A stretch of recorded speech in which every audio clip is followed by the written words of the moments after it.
নমস্কার, দাদা বৌদি রেসিপিতে সবাইকে স্বাগত। আজকের রেসিপি হচ্ছে কচুর ফুলের রেসিপি। আগে তোমাদের সাথে শেয়ার করেছিলাম কচুর ফুল রান্নার রেসিপি, যেটিকে হচ্ছে পেঁয়াজ রসুন ছাড়া। আজকে রান্না করব পেঁয়াজ রসুন দিয়ে কচুর ফুলের রেসিপি। তা তোমাদের আশা করছি খুবই ভালো লাগবে। তা দেখো, কচু বাগানে এসে গেছি, এখান থেকে ফুলগুলো বেছে বেছে নিয়ে নেবো। আমি হাতে ছুরিও নিয়ে আসছি সঙ্গে করে। এই দেখো, কচুর ফুল হয়েছে। এই সময় কিন্তু কচুর ফুলগুলো হয়, তাই এখান থেকে বেছে বেছে কচুর ফুলগুলো নিয়ে নেবো। ডান্টি শুদ্ধ কাটো, থাম্বনেলের জন্য কাজ হবে। কি সুন্দর দেখাচ্ছে।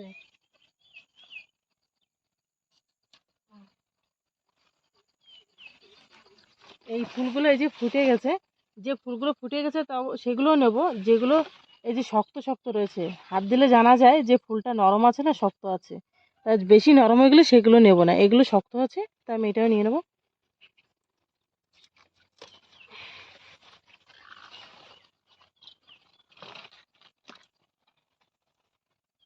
এই যে দেখতে যেমন, খেতেও ঠিক তেমনই স্বাদ।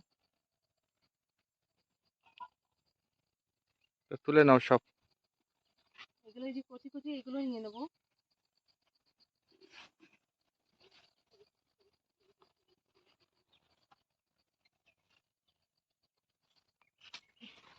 এই যে এগুলো ফুলগুলো কিন্তু এখনো ফোটে না, ওগুলো পেকে গেছে আর কি।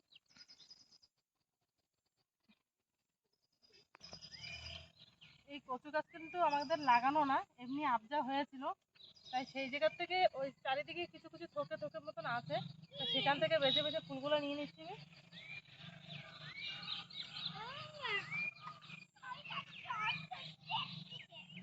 কি বলছিস?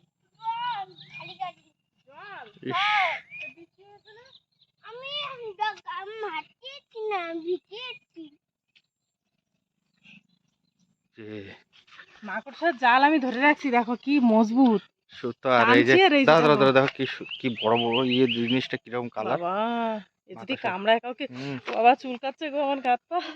সাপের মতন বিষ। এই যে ফেলেছে। হ্যাঁ, খোস পাল্টিয়েছে না, খোস পাল্টিয়েছে, সাপের মানে মতন খোস কালার পাল্টিয়েছে। কি পিছনটা দেখানো যাচ্ছে। বিষাক্ত গো, হেভি। স্পাইডার, মানে সেই স্পাইডার ম্যান না তো, এটা স্পাইডার। এবার দেখছিস কত বড় স্পাইডার।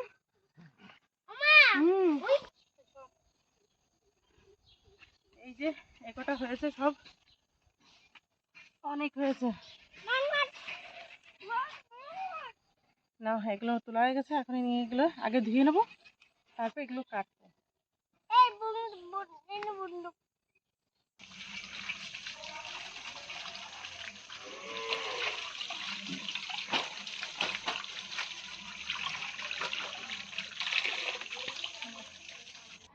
এই যে ফুলগুলো নিয়েছি, এটা কাটবো কিভাবে দেখো।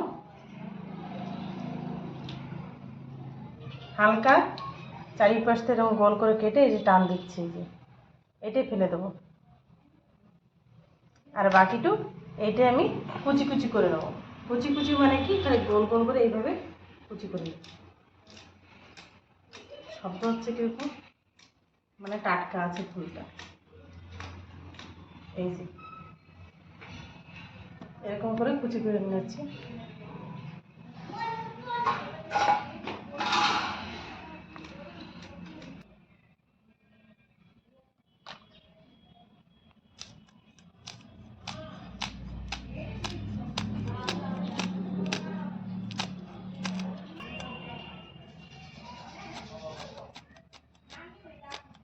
কি সুন্দর গোল গোল গোল করে শেপ হয়ে যাচ্ছে, দেখো রিং। কচুর ফুল কিন্তু একটু নালা নালা থাকে, মানে সেদ্ধ করালে এটা নালা নালা বেরোয়। এদিকে জল গরম দিয়েছি, গরম জলে এটা দিয়ে সেদ্ধ করে নেব।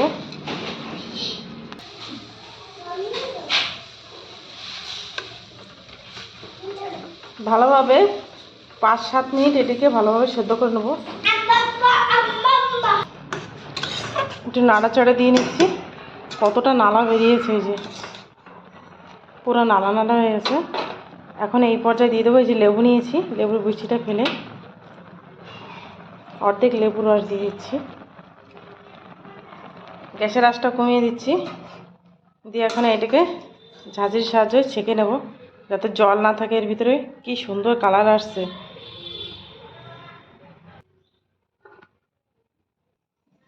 কড়াইতে দিয়েছি তেল। এখানে কচুর ফুল রান্নার জন্য এখানে নিয়েছি কাঁচা লঙ্কা কুচি করে, কয়েকটা রসুন কুচি করে নিয়েছি, আর বড় সাইজের একটা পেঁয়াজ নিয়েছি কুচি করে, আর সাথে নিয়েছি দুটো বড় সাইজের টমেটোর ভাগটা একটু বেশি নিয়েছি। তেলটা গরম হয়ে গেছে, দিয়ে দেবো সর্ষ। এখানে একটা শুকনো লঙ্কা দুভাগ করে নিয়েছি, দিয়ে দেবো কাঁচা লঙ্কা আর রসুন কুচি। কাঁচা লঙ্কা রসুনটা ভাজা হওয়ার পর দিয়ে দেবো পেঁয়াজ কুচিগুলো।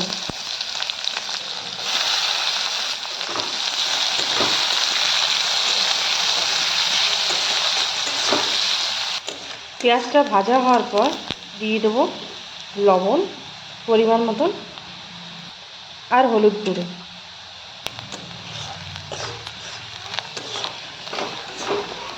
ভালোভাবে মিক্স করে দিয়ে দেবো এখানে টমেটো কুচি। ভালোভাবে মিক্স করে নেবো। টমেটোটা গলে যাওয়ার পর দিয়ে দেবো এখানে আমি কচুর ফুলগুলো।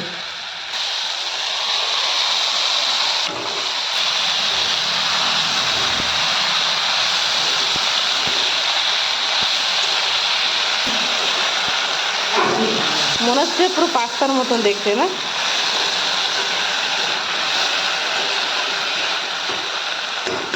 এবার এটাকে ঢাকা দিয়ে ভালোভাবে কষিয়ে নেব।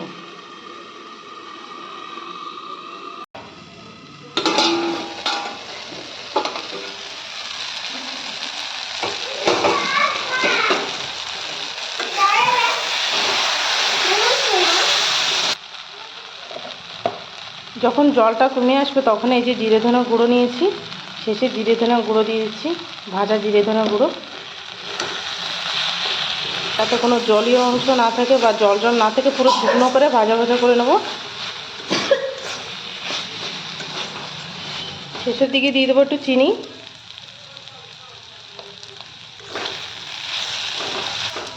পুরো ভাজতে ভাজতে শুকনো করে নিয়েছি, এখন এটাকে নামিয়ে নিচ্ছি। কচুর ফুল রান্না হয়ে গেছে। যদি আমার এই রেসিপিটা ভালো লাগে অবশ্যই লাইক করবেন, বন্ধুবান্ধবের কাছে শেয়ার করবেন, আর আমার রান্না বান্না দেখার জন্য অবশ্যই সাবস্ক্রাইব করবেন। এই রেসিপিটা কেমন হয়েছে অবশ্যই কমেন্ট করে জানাবেন। ফিরে দেখাবে নেক্সট রেসিপিতে। Bye bye, tata.